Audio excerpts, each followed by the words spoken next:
Boa noite, pessoal. Mais uma aulinha aí, segunda-feira, às 20 horas, tá? Mini aula aí para vocês começarem a entender melhor, conhecer melhor sobre a planta, sobre esse tratamento, né? Essa medicina, uma das medicinas mais antigas e pouco conhecida, principalmente pela área médica, tá certo?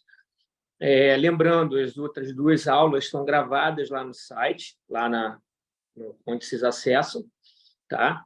É importante, pegando só alguns tópicos que a gente abordou nas outras aulas, né? Cannabis ou cannabis, né? A gente sabe que tanto faz, né? A Academia Brasileira, né, aceita cannabis, a portuguesa cannabis, mas o dicionário está aceitando duas. E sobre o sistema endocannabinoide também, né? Ele é o maestro dos outros sistemas. E esse tratamento, esse cuidado, né, preventivo, ele vai atuar no sistema endocannabinoide, que a gente abordou no segundo módulo. Como ele é o maestro de todos os outros sistemas, ele vai estar em desequilíbrio e vai começar a desenvolver as doenças, né? Então, isso é importante, não só como tratamento, como prevenção também de diversas doenças, né?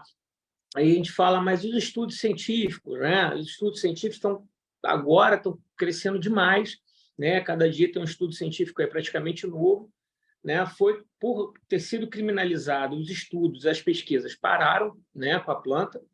Por isso que a gente hoje vê muito estudo realmente in vitro, né? E muito agora aparecendo em vivo também, né? Fora os pacientes que já fazem uso, o tratamento tem uma resposta muito boa. Não é aquilo que eu falei também na última aula, né? Que a gente fica com a esperança de curar e tratar tudo. Não, você vai melhorar a qualidade de vida do paciente, você vai melhorar a ação dos fármacos que os colegas prescrevem, né? Por exemplo, um tratamento oncológico, você vai potencializar esse tratamento do paciente, melhorando, inclusive, os sintomas negativos que essas drogas quimioterápicas elas vão proporcionar, né? Então, isso tudo é importante a gente estar ciente, né? Principalmente o profissional da área de saúde, né? E a gente tem alguns passos, né, para a gente começar a abordar um paciente que queira fazer o tratamento ou prevenção com a cannabis medicinal, né? O sucesso do tratamento vai depender de alguns pontos, né? Uma anamnese completa. Para você que é leigo, não sabe, a anamnese é a história que o médico colhe, né? Coleta, né? Sobre o tipo de vida, né? O tipo de sangue, se ele evacua, né? São vários detalhes numa história que o médico vai começar, não, ele tem um tipo sanguíneo A, ele não consegue evacuar, ele não foi amamentado, ele nasceu de parto cesáreo. Isso tudo vai ter uma influência muito grande na nossa saúde. E a gente pouco vê isso na faculdade de medicina, né? Então, a história, né, a anamnese completa, ele vai direcionar, eu falo que 90% da maioria dos diagnósticos é uma anamnese bem feita com o paciente, tá? Vai depender do monitoramento também, porque se você começa a tratar um paciente com a cannabis medicinal, você sabe que você tem que ver como é que ele está respondendo, né? Como eu falei na outra vez, é começar devagar e ir devagar. Start slow and go slow, né? Isso é o pessoal que já prescreve há bastante tempo. Nos Estados Unidos, eles têm essa tática, né? Então, você vai saber, ó, como é que está o paciente. Pede para o paciente te dar um feedback. É importante, porque tem pacientes meus que estão tomando 20 gotas e ainda não estão sentindo nada, já enquanto alguns 6 gotas já estão sentindo alguma coisa. Então, você vai modificar muito, depender muito de paciente para paciente. Então, isso é muito importante, esse monitoramento. Tá? Mudança do estilo de vida. Eu vou abordar no curso para os profissionais o estilo de vida canábico, né, que a gente chama, para os pacientes que estão usando a cannabis medicinal. Né? Não é só porque eu vou tomar uma gotinha que eu vou resolver todos os meus problemas. Você tem que mudar o seu estilo de vida, né? O tipo de alimento, a forma como você está se alimentando, a atividade física, né? Controle do estresse, da ansiedade, a higiene do sono, né? Uma qualidade de sono melhor. Então, isso tudo vai ter uma influência muito grande na resposta do tratamento com a cannabis. Tá? Então, não adianta fazer 40 gotas, 50 gotas, 60 gotas se o paciente não está mudando o estilo de vida. Tá? É o que eu falo, não é nenhuma mudança radical, porque tudo que você faz radical, né, não pode mais isso, não pode mais aquilo, o paciente vai perder a graça, não consegue dar seguimento. Tá?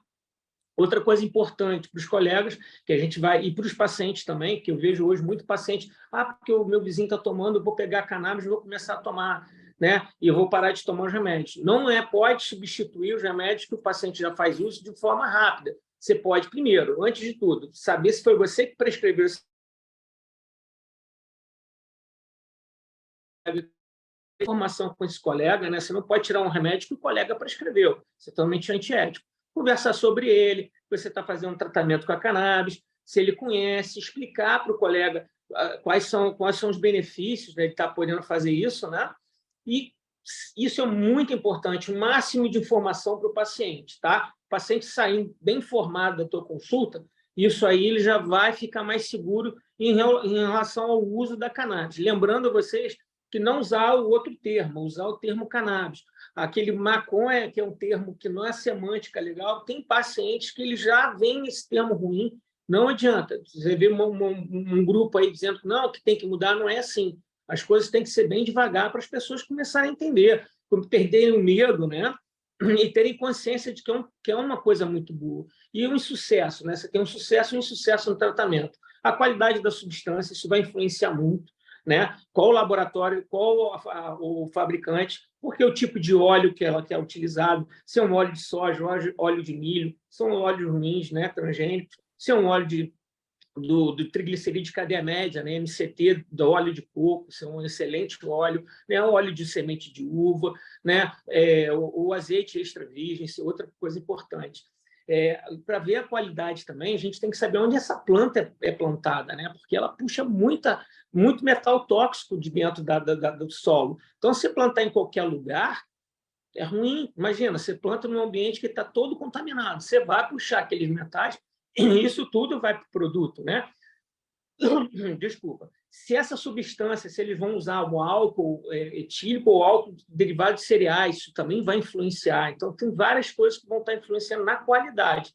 Tá? E isso, no final, no resultado, vai também ter uma influência muito grande. Então, às vezes, o barato acaba sendo caro, né? Porque você vai ter que usar uma quantidade maior de óleo e uma coisa que não é tão concentrada. Erro na utilização, né? Isso acontece muito porque as pessoas começam também a pegar do vizinho, do primo, começa a tomar, e não é assim que as coisas funcionam, né? Apesar de ser uma substância natural, ela tem esses efeitos colaterais, isso é importante a gente atentar para isso.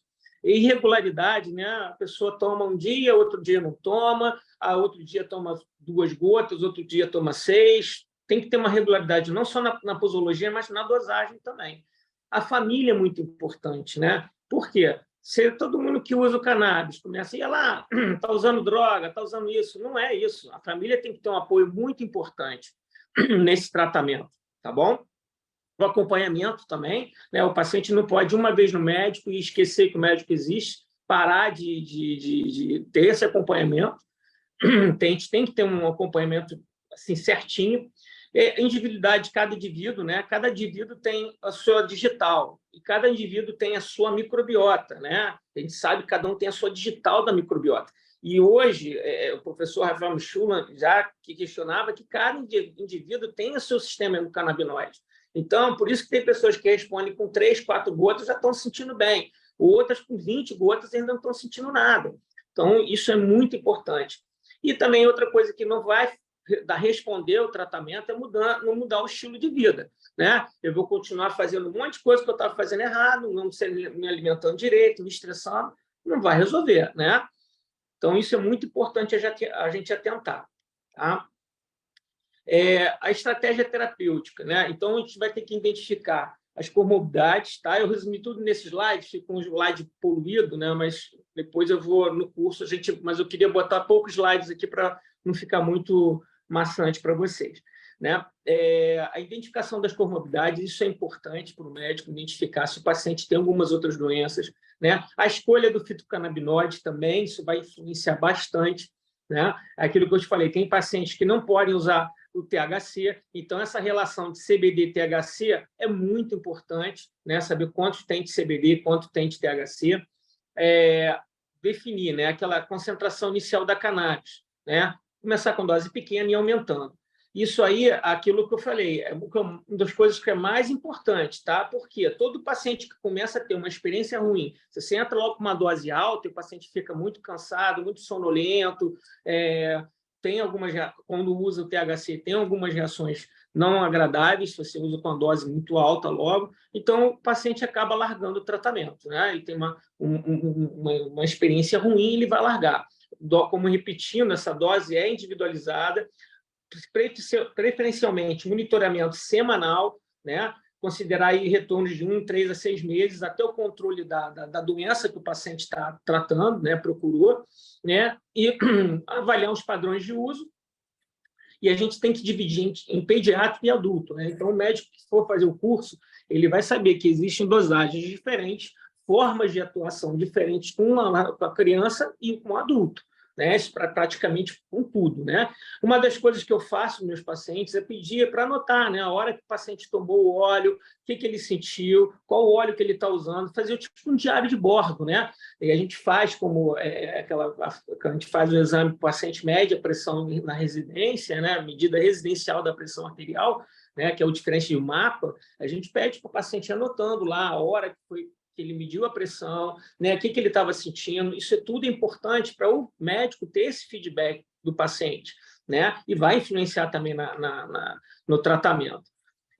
Como uma medicina é muito grande, tem uma revisão sistemática, que ela vai de doses pequenas, eu botei a dose, vou pular aqui, que não para leigo não é interessante, mas vocês veem que essas revisões sistemáticas pegam uma dose pequenininha até uma dose muito alta, né? Eu esqueci de tirar ali as miligramas, desculpem a falha, tá? Mas para você ver que é uma substância segura. E a gente viu que aqui esse estudo, né, esse é um cérebro de um rato, eles pegaram os receptores, né? Mostraram que os receptores, onde tem a área vermelhinha aqui, a maior concentração de receptor, né? De fitocannabinoides, e viu que no tronco encefálico, onde coordena as funções vitais, não tem. Então, assim, você tem uma parada respiratória, uma parada cardiovascular, não se tem relato até hoje na história, entendeu? Diferente com um dos opioides, que aqui é cheio de receptor. Então, isso é muito importante, tá? Aqui também, outra comparação que eles fazem com todas as drogas, né, ilícitas, que não teve nenhum relato. Você vê que a mais segura aqui é a cannabis, que não teve, né, nenhum relato. O LSD e psicobilin são substâncias que eu estou estudando também, que é muito importante a gente abrir a mente que o preconceito mata, né? E o problema é que quando você envolve substâncias naturais, praticamente, né, você mexe muito com o financeiro das pessoas. Então, assim, e a única história de morte relacionada à maconha, à cannabis, é esse aqui: o traficante bate em árvore, morre esmagado por 500 quilos de maconha. Tá? Vocês vão ver, eu tenho uma conhecida, né, que uma colega médica, ela pediu para conversar com a mãe de uma criança lá nos Estados Unidos, que nos Estados Unidos é muito comum venderem balas, bolos, né, confeitos, bombons com a planta. E a mãe ganhou o presente, ela não viu, que era THC, a criança pediu para comer, ela comeu 8 balas. E ela deu toda a onda do THC. Então, isso assusta muito. Isso leva-se uma das maiores formas, maiores entradas dentro das emergências por conta de uso, né, da cannabis, né, no caso aí, através dos alimentos, os pacientes passam mal, porque você tem que ter critério para usar, né? Você tem que ter algum critério para estar usando essas substâncias, não é sair dando. Mas a mãe, coitada, ela não viu que tinha o THC, né? Isso é muito comum lá, ter balas, né, pirulitos com THC.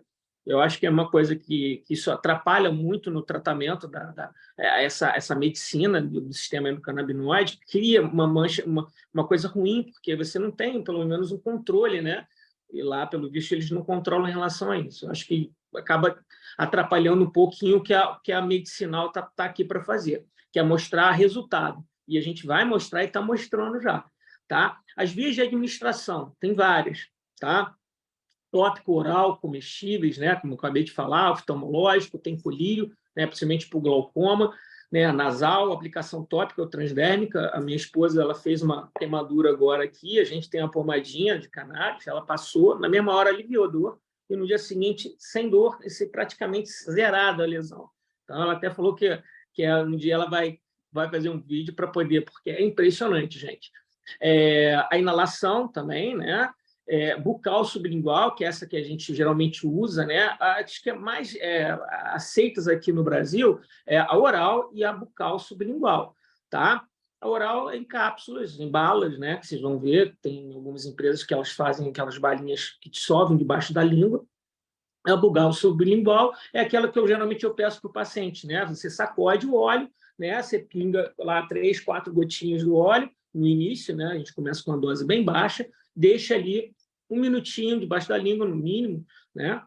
Para poder porque há uma absorção muito grande ali na base sublingual e a gente sabe que o efeito de segunda passagem hepática, isso diminui a absorção dos componentes, né? Tem vaginal, retal e fumo ou vaping, né?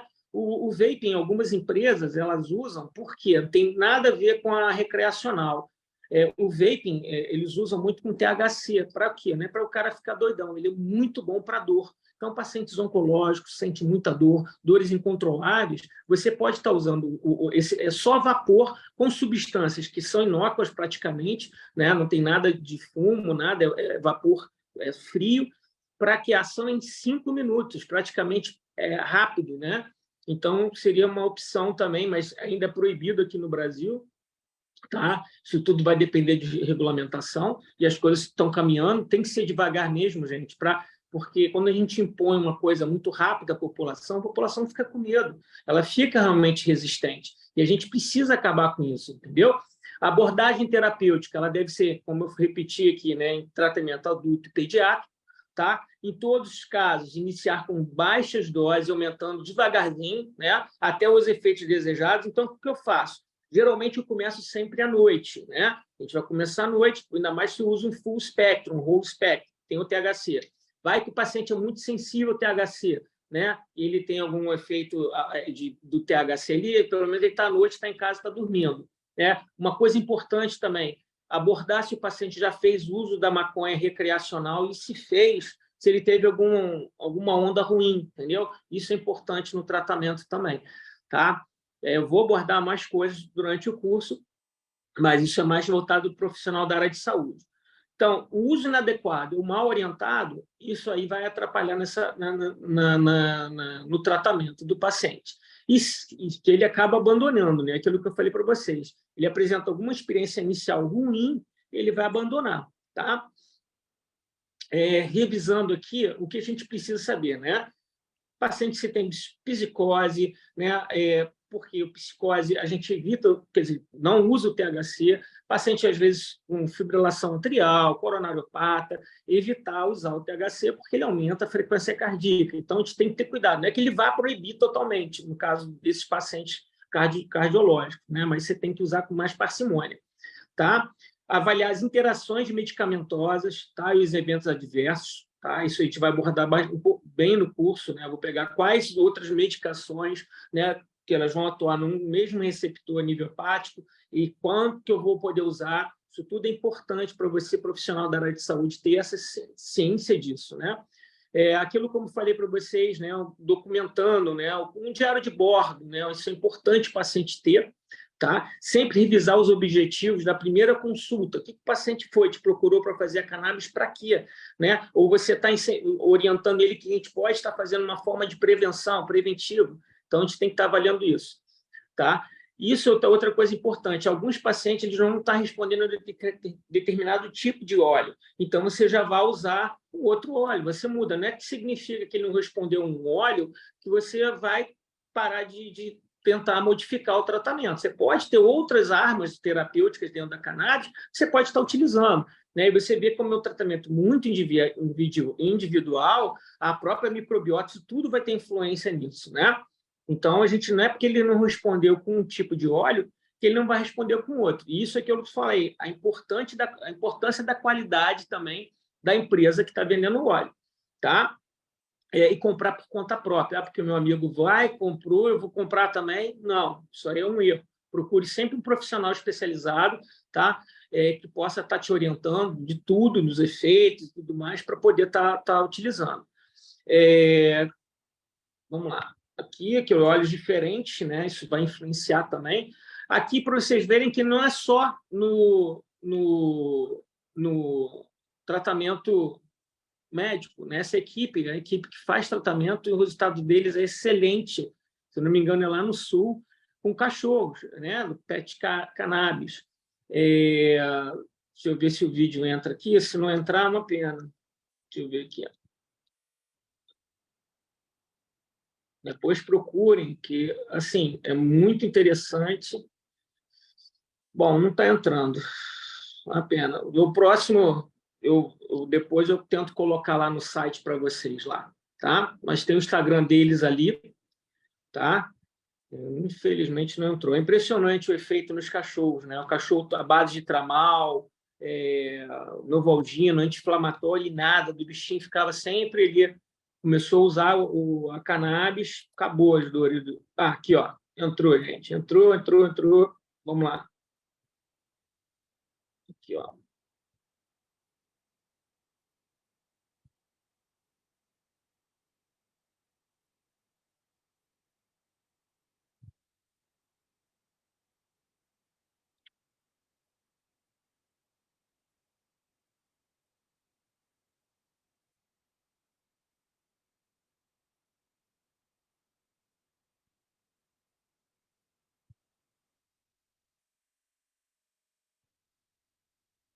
Eu não sei se está aparecendo som para vocês, tá? Porque eu tinha colocado um som, mas é impressionante o efeito, né, que a substância causou, tá? E tem outros também, que eu não sei se vai estar vindo aqui.